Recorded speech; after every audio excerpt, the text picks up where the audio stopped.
here to brighten your dismal day. I am here to end your miserable life. Tonight, we are going to play 31.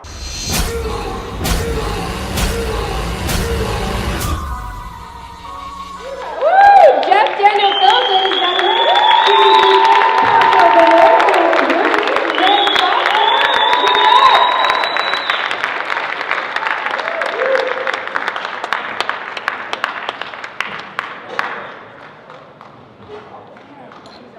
Come on down, I don't bite unless you want me to. But I think that's Hello, everybody. there. Hi, everybody. Let's give it up for 31.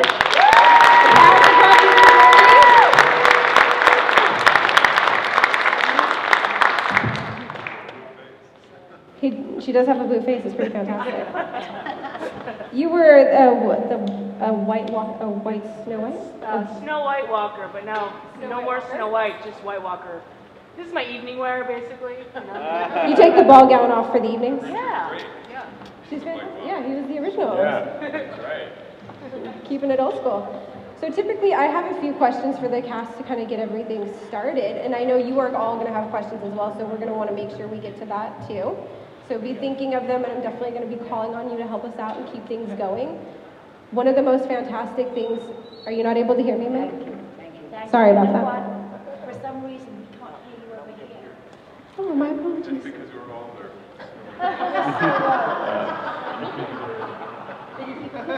This is the young side. You guys, he's breaking out King Dong real early. Keep it in your pants, buddy. Calling ladies older, that's not right. So we have a few questions every time to get started and make sure that we're all on the same page.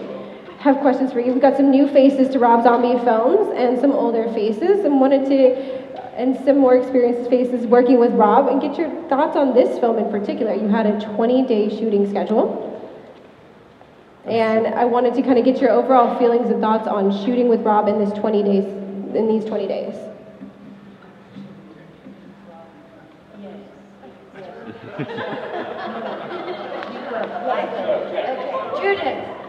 Judith, and this is Margaret. Malcolm, who is not here, and Jane Carr, who is not here, we were only involved in 1 week of shooting. And so we shot actually very intense days, and they were long, really long days. The thing about working with Rob is it's fun. It's easy. He's a great audience. He loves his actors. And in this case, for Meg and for myself and for Jeff, and of course for Malcolm, the roles were written for us. And it was great for me because I've known Malcolm since I was about 16, 17, and we'd never worked together, and so we had a ball. Basically, working with Rob. Didn't you go to school together too? No, we didn't. But we knew each other during that time of school. So we knew the same agency, we knew the same friends. So yeah, and he called me when he knew that this was going to happen, and I'll use the word, I'm afraid he uses quite a bit, and he said, Jude, it's 15 years and we've never fucking worked together. It's about bloody time. We had a ball. It's fun to work with Rob. Yes. What was it? Excuse me, I just want to make sure you asked, what was it like shooting in 20 days? Is that what you said there? This isn't your first film with Rob, so what was like on set shooting in the 20 days with Rob coming back? Especially for you with a role that was written for you. I'm sorry, especially what? With a role that was written directly for you.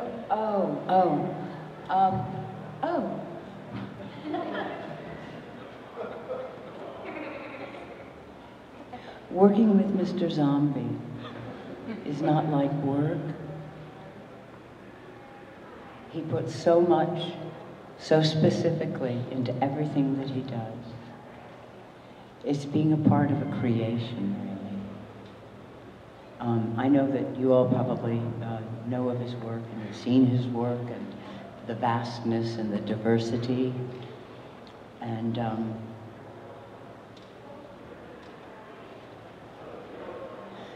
so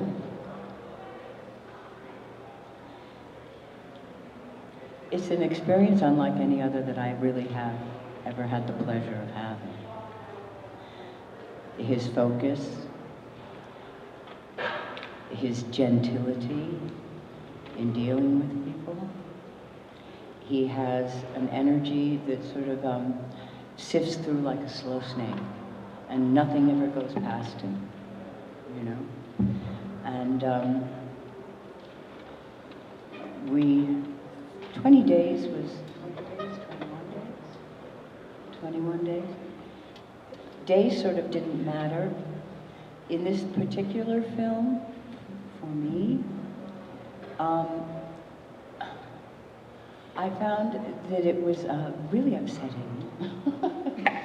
I didn't really realize it at the time, but things would change, like we worked in certain sets, the large buildings that we were in, which were vacant. They took on Rob. You know, we were in an environment that we were planted into, and they were so perfect that you didn't know if you were going to be wet, if you were going to be able to hear anything. You really weren't aware of where a camera was, even if it was right in front of you. And he and his art director, they change a whole room, you know, like that. And it was like going through a labyrinth. And it was new for me. I mean, when we first met Poncho, the very first day that we were there, we were in this beautiful large building, and Judith and Malcolm appeared on the balcony with Jane, and they were all white, and they had on all white, and we know them, but it's like they came out and it was like, who the hell are they? You know, and we were all in a row holding up our arms with chains, you know, and trying, do you have it right? Do you have it? When are you gonna, is it hooked right? No, this isn't hooked right. And we're all trying to get comfortable, and we're in a row, and I had not met Poncho. My God, I hadn't even seen him. And we were rehearsing, and all of a sudden Malcolm says something, and he sort of goes, ta-da! And in this direction, you know, what was he doing? And all of a sudden, Poncho came out of the dark. Do you remember that? Just out of the dark, here comes Poncho with a hat on and a swastika on his chest. Pounding his chest, strutting like a buck deer, you know? And I literally had this moment, and I thought, what the fuck is going on? And we already rehearsed it, you know? And that was the first time I saw him. And he's speaking, you know, he's from Chile, speaking Chilean, speaking Spanish, and it was beautiful. But so all this is what I'm saying has to do with Mr. Sango. And his lovely, talented, precious wife, Sherry Moon.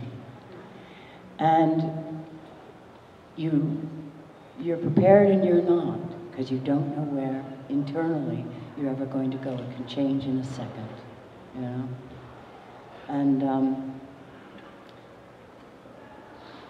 And 20 days was quite extraordinary, but they flew by. They absolutely flew by. I can't remember what I'm saying anymore. So, Jeff, go. Is this working? No, so, like I said, it definitely, you start, you know, on your feet running right away. You don't know where you're going. Even before it began, he told me about, okay, I have this part for you. You're this single dad. Your wife died. You're an illustrator. you're trying to raise this family. I'm like, oh, that's great. And then I get the script and it says Roscoe, Carney, ass-kicking Carney. So it's like, he just switches. I go, what happened to the dad story? He goes, nobody wants to see that. They just want to get right to the blood. So that's basically, like, he has an idea, you listen, and then once you get to set, everything could change. So it does keep you kind of on your toes, but also a little disoriented. And in this case, it's perfect because we never knew what was going to exactly happen or shoot. And like Meg said, yeah, we got introduced to Poncho on the day, you know, in his outfit. And that kind of shows on our face, like, you know, like a bunch of scared monkeys or something. But it did go by pretty quickly, but at the same time, she's right. It's like that environment, it was pretty dark, damp, cold, dusty. A lot of times you didn't see sun for a few days, so you definitely start to get a little whacked out. By the end of it, we were all a little, you know. But that's what he wanted. Yeah, and it's very effective, and it comes across on stage or on screen. You guys have anything? I wholeheartedly agree.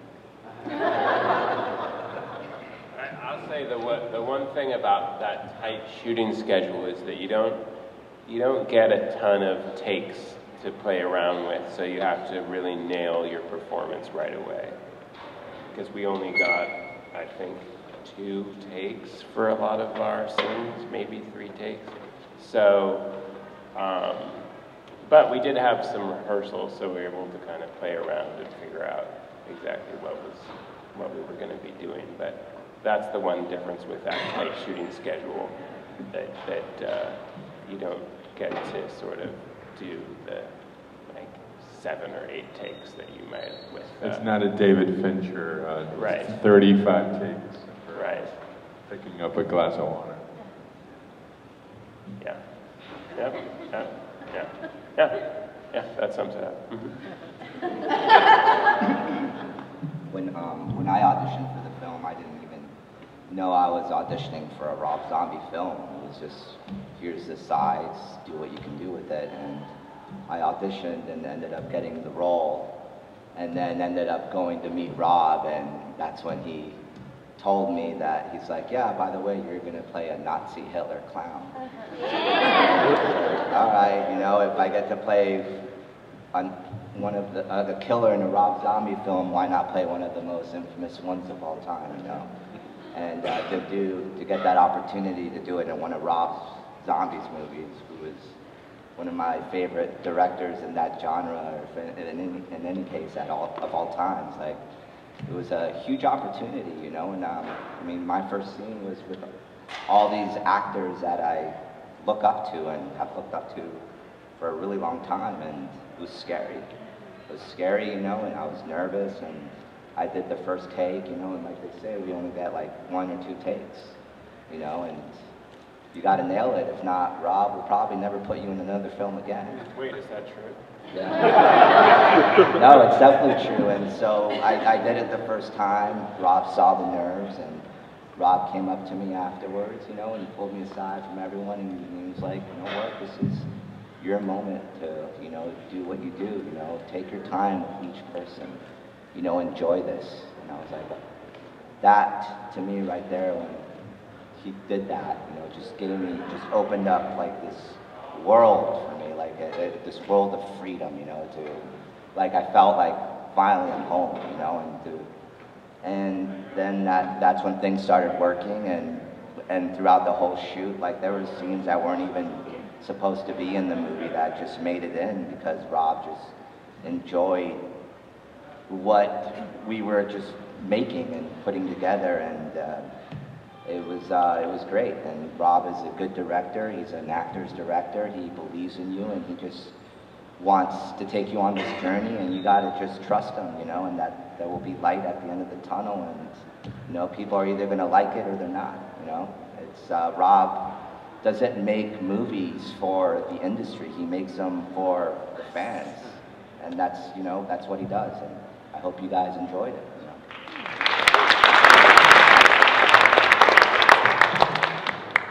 My experience was a little off. I received my script and I read it, and I'm one of those people who will take my dialogue and I will run it in the shower, I'll run it in the car, I'll nonstop go over what my dialogue is and create my character and make my choices as I come along. So for 3 weeks I'm ready, and I live in Las Vegas. I drove to Los Angeles, I checked into my hotel, and at 6:30 in the morning my email started beeping.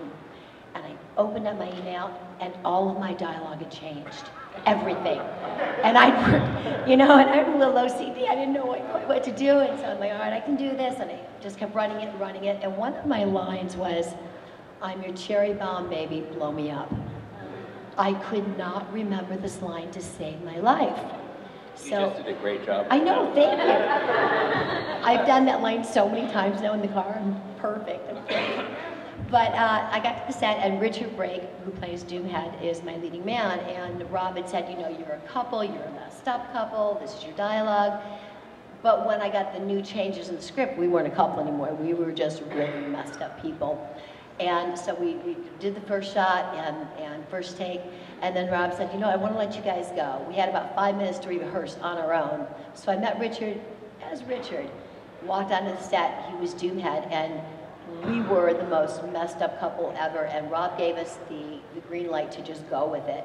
There's about a half an hour of foul, bad, messed up dialogue between two people who are just wrong on the floor. Hopefully some of that might be in the director's cut. But I'm always intimidated to work by Rob. I think I have so much respect for him, and I love that he has his vision and doesn't let other people dictate where it needs to go. And as Pancho said, he does make his films for his fans, and I just feel blessed to be in anything that he does. I know it's going to be something that I'll be proud of.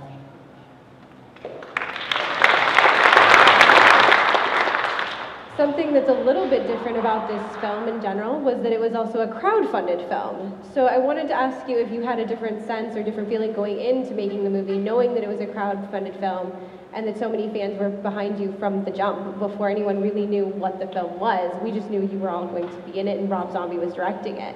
I jumped at the chance to fund it myself, so we wanted to know if maybe there was a different vibe or a different sense for you going in, knowing the fans were so strongly behind you making this. No. From my point of view as an actor, it's sort of irrelevant to who is actually paying you, however the money comes, you turn up. It's a film. It's a film set, and that's all that matters. That's not our job. Our job is to turn up and play the roles. I agree. I also agree. It was cool to I didn't let any of that kind of stuff affect me, but I was able to meet some really cool friends out of it, in a sense that and you also got to see what a good person Rob is you had these people that crowdfunded the film, and certain people got to come on set and shadow Rob, these people that look up to Rob and shadow Rob and be part of the part of the crew, part of the set, and hang out with Rob and just experience time of a lifetime, if you're shadowing your mentor. And so it was, and then I got to meet some of these people and become friends with them, and now we're lifelong friends, and I thought it was cool, man, and they were so into it, and they enjoyed being a part of the project, and just enjoyed now being a part of a film that is going to be a cult classic,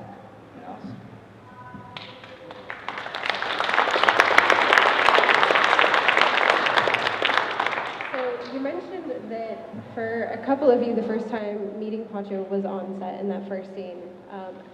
That first scene really sets the tone. So a big round of applause for Pancho for really bringing it.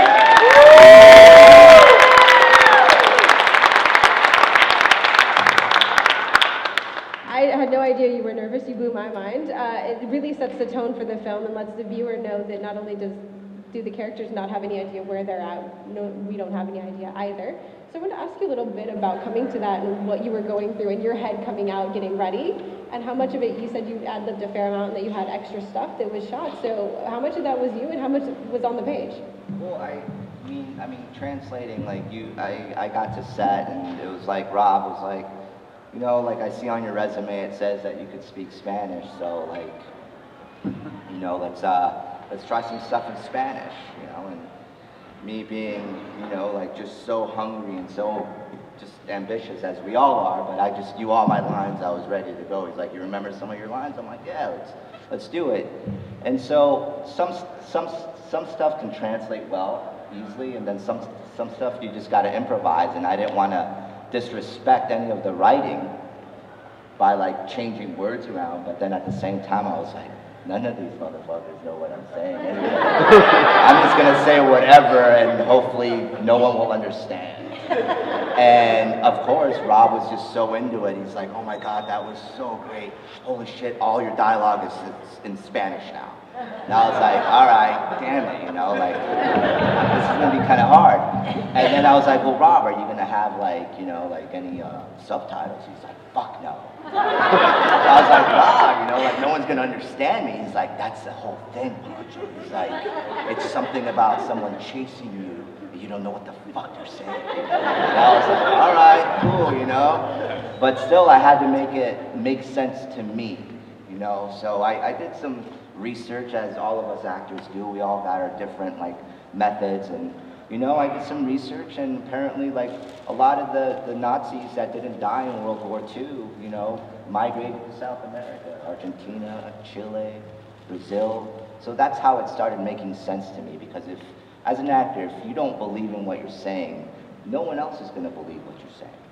So it started making sense to me, and that's when I got to use my imagination. You know, I got to be like, all right, you know, a crazy Nazi migrated to South America, was fascinated with a little person, adopted one, and then he performed lobotomies on him, did electric shock therapy, you know, took his pain sensation away. This is the sequel. Yeah, or the prequel. Away, and just like taught him hate and just let him loose into the world. Wait, some of this is based on your actual life story. Maybe there'll be a prequel, who knows? See, I had a similar thing with the other language, but it was Larry. I couldn't understand what he was saying with the Jamaican accent that he had. So both Meg and I and Sherry, we would look at each other and we'd wait till he was, oh yeah, he's done. It was my turn. Because sometimes I had no idea what he was going to do, and sometimes he would just riff. Right. So I was also terrorized by another actor, not by the story. He was on your team. And he was on my team. I think one of the best parts of this movie, and one of the things that fans loved so much, was the connection that we all had with your characters with a very short period of time. We didn't have a lot of time to get to know our good guys, but you all brought those characters to life very quickly. And Meg, for you in particular, you were stunning. You were amazing.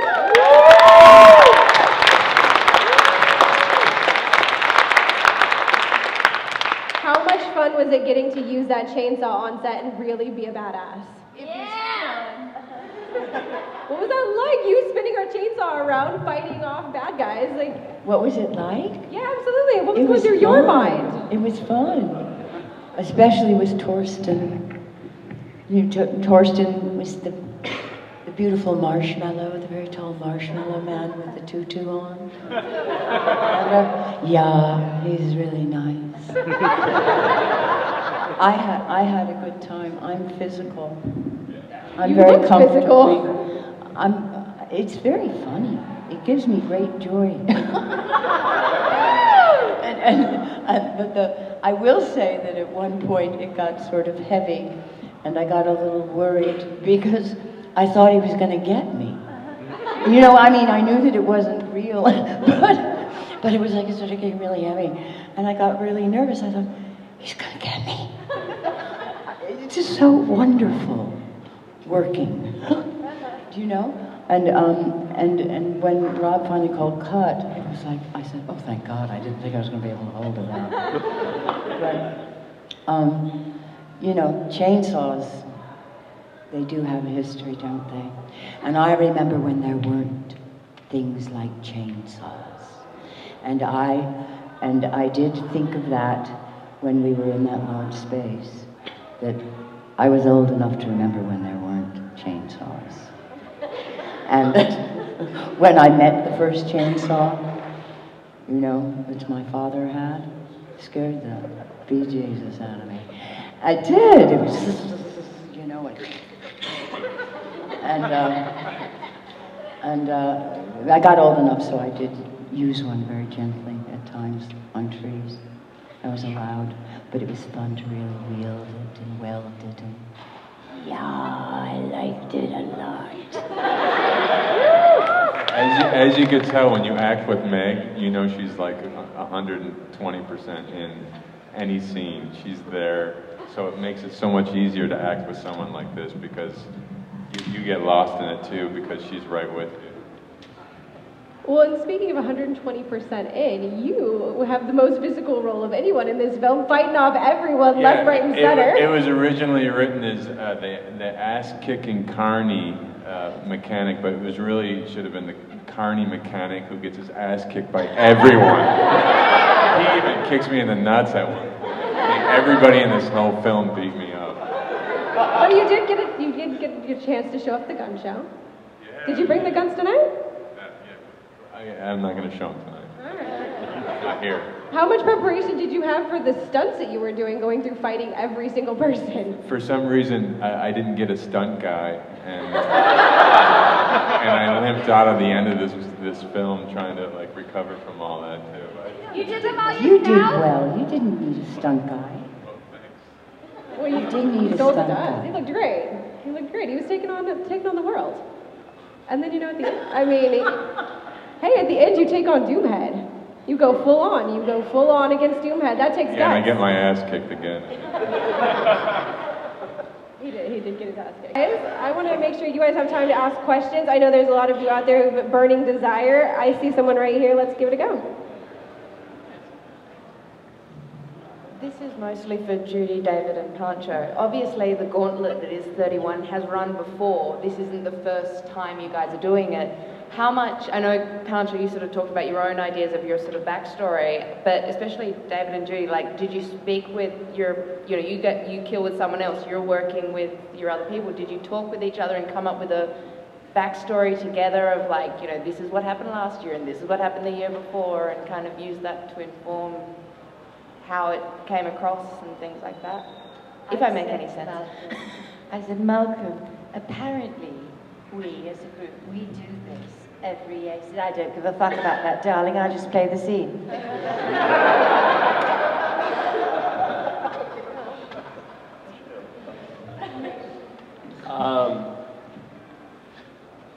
You know, Lou plays Psycho Head, and we didn't talk too much about our backstories.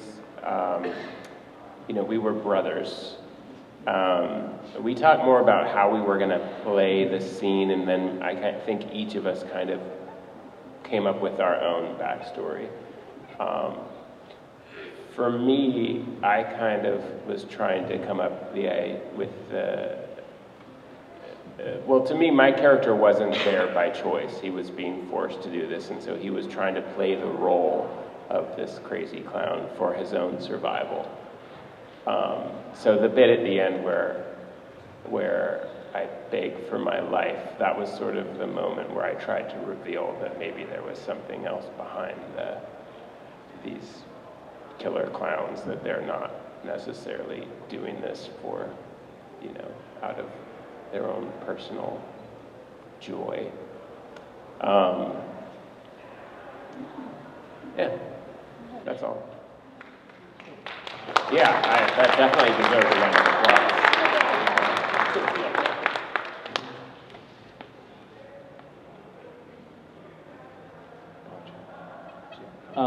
This is a kind of a two-part question for everyone who is also in Lords of Salem. How was the experience working on Lords of Salem versus 31? For those of you who were in Lords of Salem. Personally, for me, I got an email most nights from Rob with script changes. And I was very happy with all of that because they were great changes, because Rob was, I guess, working with, I was new to him, so whatever I was doing, he was picking it up and then, you know, writing it again. With 31, that didn't happen to me. The dialogue basically stayed exactly the same as it was. Oh. What? How was the difference between working on Lords of Cinema versus 31? Oh, hi, dear. Hi. Hi. Hi.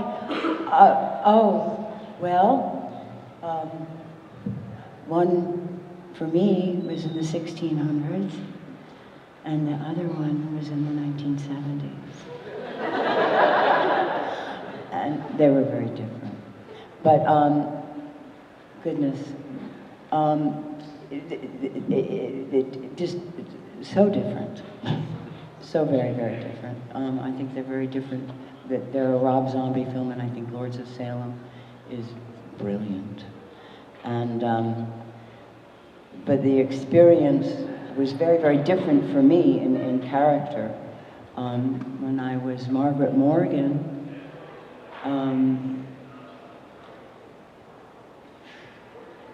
I lived in the woods, you know.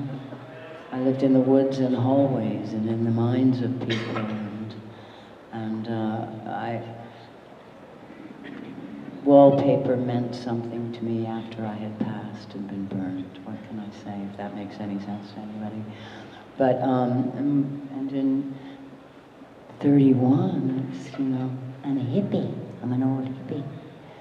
And with my comrades, and we're struggling, and they're different.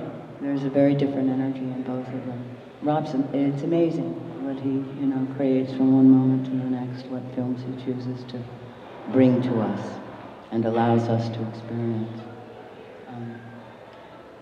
Not one was better than the other.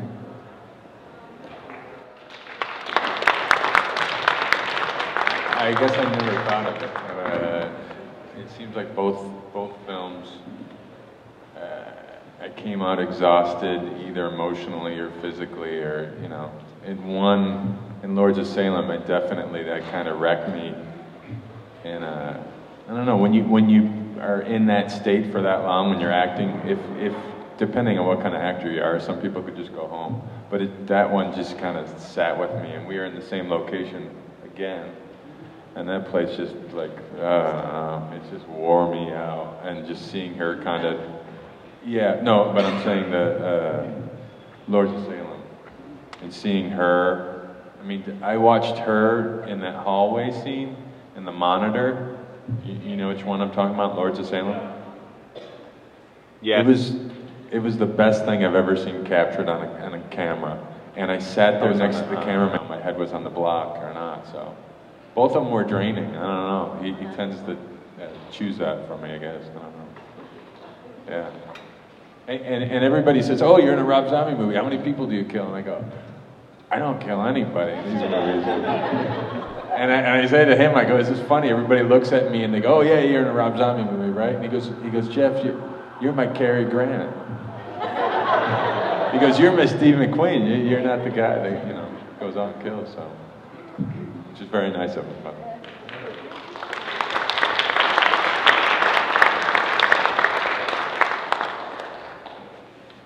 I was just curious to know what you guys think from Rob Zombie's coming from House of a Thousand Corpses to now 31. What is it about his style of a director that keeps us, the fans, coming back and enjoying what he's doing after each movie that's always so just different, but yet you can always tell it's Rob Zombie as well?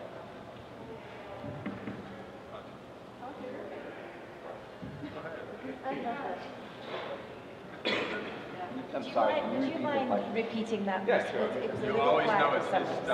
Yeah, I was just wondering, what is it about his style that you think personally that keeps everybody keep coming back, and what makes him like the great horror director that he's really becoming throughout each movie? Well, I think it's like his vision that he has, his art settings he has, the way his mind works, you know, it's different than anybody else's. It's very, very original, very creative, and I mean, that's all I can say about it. As far as I've never seen it done in that fashion before. I mean, he makes remakes of like Halloween, you know, but then like Michael Myers, like in the first Halloween, doesn't say anything, you know, which is kind of cool. But then in the Rob Zombie Halloweens, when he's killing someone, you hear him going, oh, you know, and that kind of adds like a little bit of intensity to it. And I also believe it's the way he scores films as well. You know, music always like makes things different. It gives everybody a different feeling, and I think that has a lot to do with it as well. You know? He's also completely confident too, and switching it up. And he's not doing it to screw with the fans. This is what he's that's his muse, or that's what he's focused on at that moment. And he's not afraid to go to a Lords of Salem and then come back to a 31 and completely go back to switching it up. And it's just another flavor of his palette, his world, his whatever he's deciding to paint. So sometimes, like in Lords of Salem in Toronto, the audience, half of the audience was like, "Oh my God, what the hell just happened? This is a trip." And then the other half was, "This isn't a Rob Zombie movie." They were completely angry, and you know, some of them came along, some didn't. But you kind of have to go into it trusting that he's confident in it, and this is what he wants to tell now. Whether it's this, or it could be a comedy down the line with Groucho Marx, or whatever it is. That's what he wants to do, and you know, sometimes it's not for everyone, but it's what kind of moves him, or it keeps him moving and keeps him wanting to create. I don't know if that answers. Yeah, no, thank you.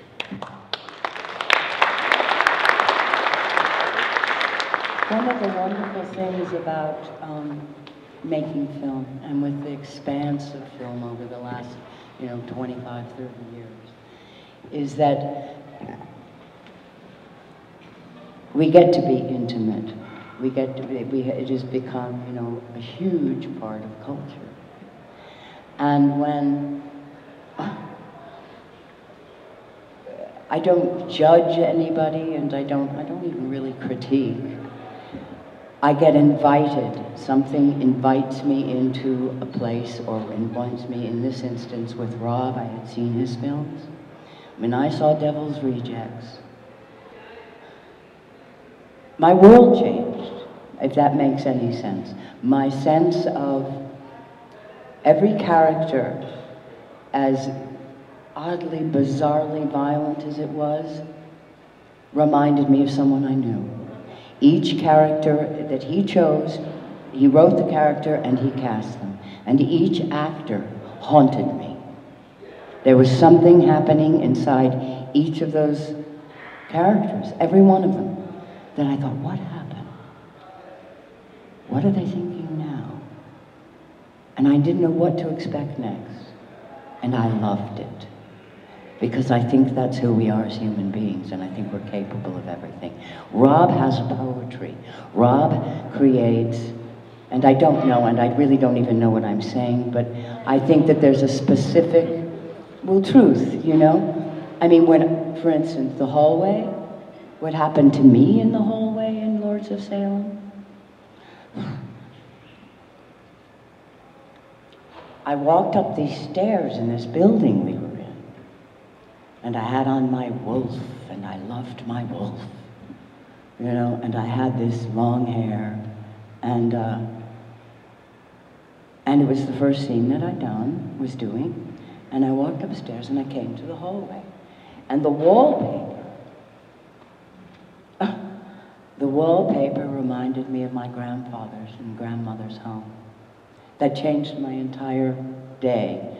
What I'm saying is that Rob is so specifically involved, and I mean with everything.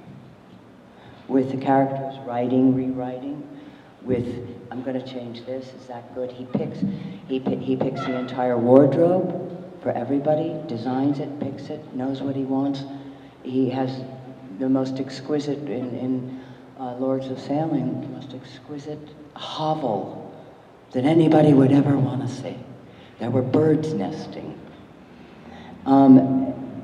He's so in-depthly involved, and it flows. It's sort of like a river. We'll take corners and everything, but it's a rhythm. It's a rhythm. It's a way it sees. I mean, it's almost like, I think, because things change and yet don't change.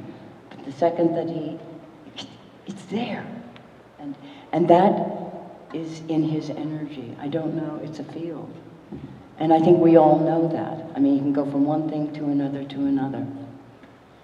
And that's somebody who follows what they think and what they feel. And he creates something for all of us. And that's a gift. We have a gift.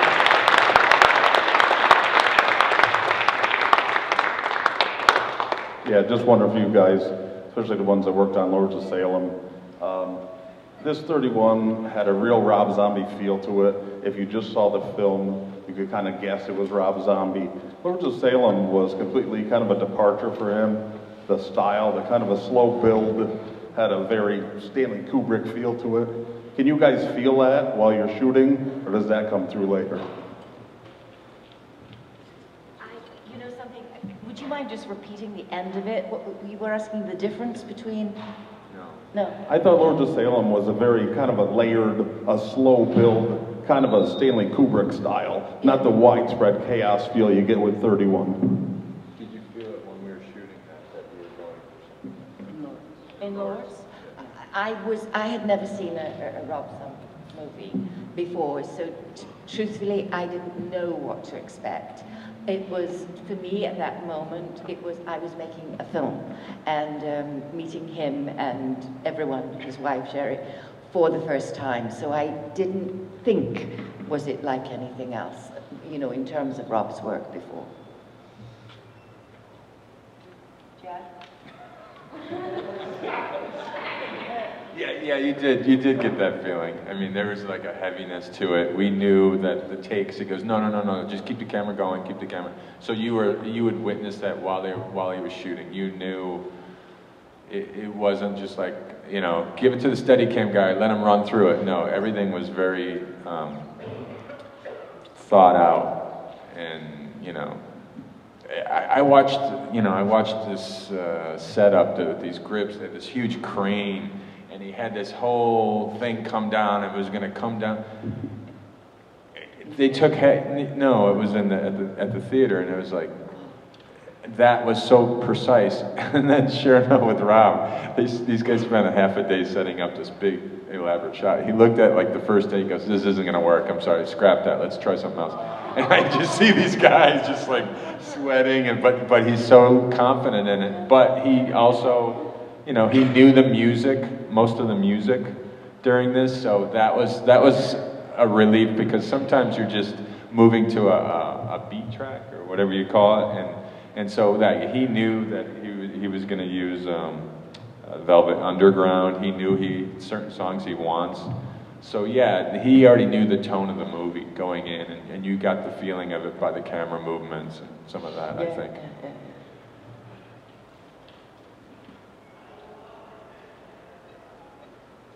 Yeah, I saw the preview or the sneak peek in September of 31, and at the end there was a documentary going on where Rob had mentioned a passion project of his that he'd been working on for about 2.5 years, that it's going to take him another 2 to 3 years to finish, and that the 31 was put together basically to compensate for the fact that he hadn't had a project out in so long. And I was hoping to, if you guys knew of anything that maybe you guys are moving towards working on that passion project of his, or if anything's in the works. That was a hockey movie that he was going to do, and he spent years on it, researching it, and he had problems with the people from the Flyers, I think. At the end, they supported him, they let him go through the archives, he did all the research, and then last minute, some of the ownership thought, maybe this isn't too good for hockey if it's that violent, and this isn't the message we want to send, because we're attracting families to the game, and some of that came up, and then sure enough, I think within this last year, that owner, or one of those owners, died. So you never know what's going to happen, and that's this whole business. You think it's completely solid, everybody's behind you, finances, and then it all gets yanked out, especially lately. I mean, that's how it is. So that's, I think, what he was talking about or referring to. Hey, my question is, you guys already mentioned a couple of times about how Rob changed things up on you, like not seeing Pancho until you were filming the scene, and you having your character changed on you. Was there anything else that Rob did to kind of keep you guys on edge or off balance during the shoot, or was there just not enough time because it was such a quick shoot? Which movie you're talking about? 31. 31. No, not for me. Well, I think being the new guy, I feel like Rob was kind of experimenting with him, with me, like I was kind of like his guinea pig or something, because he kept like writing things into the film that weren't like in like the script that I had, and he was like, yeah, we're gonna try this out. Now you're gonna go in and you're gonna come back in and you're going to kill Kevin, and that was fun because I was like, Rob, there's no dialogue in this, and he was just like, yeah, just improvise it all. And I was like, all right, let's do it. I'm game. Let's improvise it all. But then Kevin was like, I don't know what the hell he's saying in Spanish. So that's one of the parts where I had to come in to Kevin. I was like, just trust me. I'm here for you, man. I know you're there for me. Just come in when I start speaking English. And he's like, oh, okay, cool. So he let me do my thing, and then he came in when I started speaking English, and then, we started it up again, and it actually, for me, ended up being one of my favorite parts of the movie that I was in, because it was just, nothing was written out. It was just so spontaneous. And a lot of the times you want everything to look like it's not rehearsed, and that by no means was it rehearsed, and it was a pretty awesome scene, so that's kind of the things that Rob does, and you just, once again, you got to trust him. So. Yeah. In Lords of Salem, there was a scene that I was really looking forward to, and it was a scene which you didn't see. You probably saw the scene, but not with what I was expecting, which was with a lot of rats. And they had an animal trainer who came on with all the rats, and I had to hold a rat, and I'd never held a rat before, and they purr. They literally do. I couldn't believe it. And so I'm holding a rat, and then the trainer released all the rats, but the rats did not do what Rob wanted them to do. And so he said, okay, cut the rats. And so the rat was taken away from me. And I said to the still guy, the guy who takes the photographs, I said, did you get a shot of me with the rat? And he said, no, I'm terribly sorry. And I couldn't believe it, that to actually have gone through that, for there be no record of it whatsoever.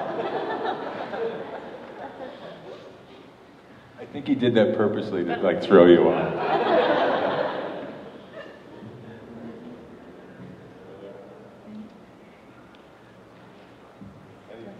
Meg, was there anything that he did purposely to throw you off? No.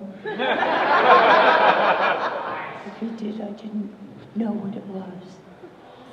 Hey, by the way, before we go to another question, what do you guys think of Richard Brake? Isn't he amazing? I mean, when you talk about setting the tone in the movie, that just the Rob that had the confidence to hang a camera on a guy's face for almost 5 minutes and just let him do his thing, just based on confidence that he had on him from Halloween 2 and the ambulance scene. He's like, okay, this is going to be the guy.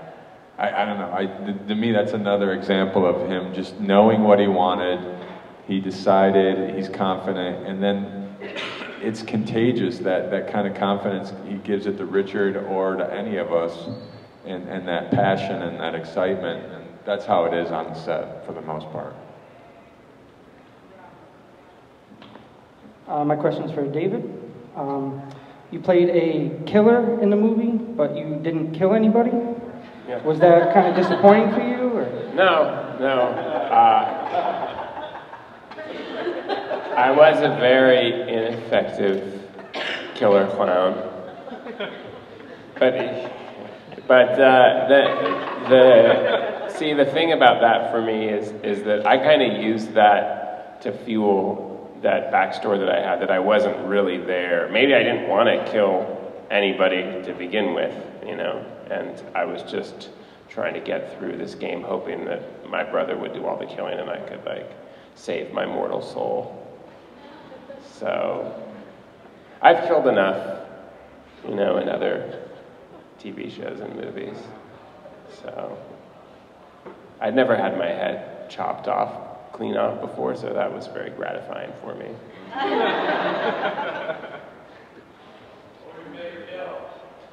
Oh, golly. So, I'll get back to you on that one. You know. I have a sort of a silly question for Meg Foster, but I suppose the rest of you could, I would definitely appreciate if you gave your opinion on this. Do you think our team of survivors would have fared much better if Rowdy Piper was there? We would fare much better, what, dear?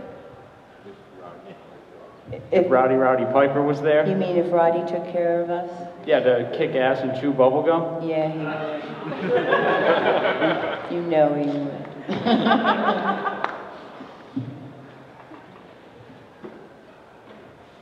Hi, this question's for Pancho. You're the first killer that we're introduced to, and you also have the scene where you get to size up each of the victims. I wanted to just elaborate on your experience with that. Was it intimidating?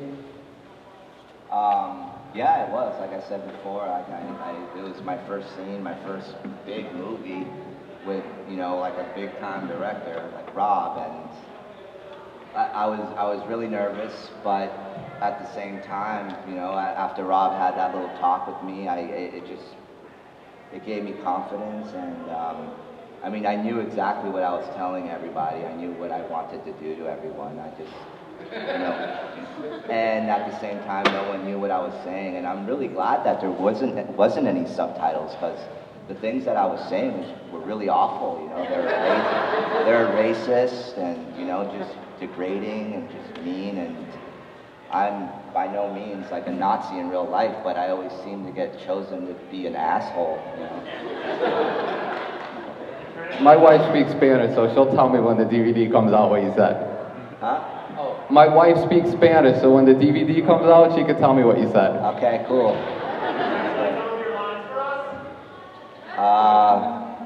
You tired old whore.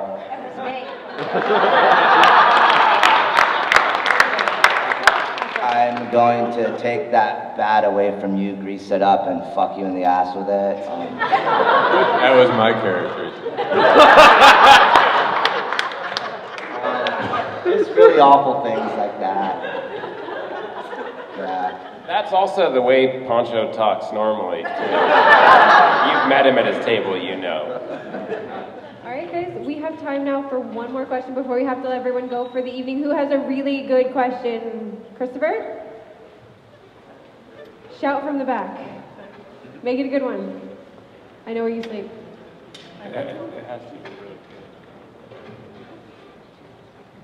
Hi, guys. So, Stephanie, I'm sorry, this isn't a question.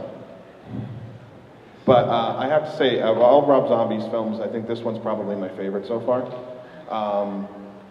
All of his movies, with the exception of one I've had to watch twice, to really just kind of get. And not that they were bad, but I felt like there was something maybe I just didn't get the first time. But I liked it, but I didn't like it enough. But this one, right off the cuff, I loved it. And I think that's a huge testament to you guys who all brought your A game on a 20-day shoot with sounds like a very hectic shoot in general. And I just wanted to say that you guys are amazing, and thank you so much for bringing that to this film, because I think despite what's going on with it now and people not really getting it, in like 30 years you guys are going to be up here again talking about how this movie changed some horror fan's life and made them want to make another horror film just like it.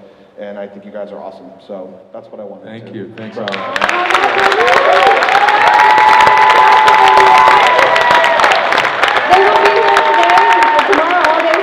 That was my favorite question so far.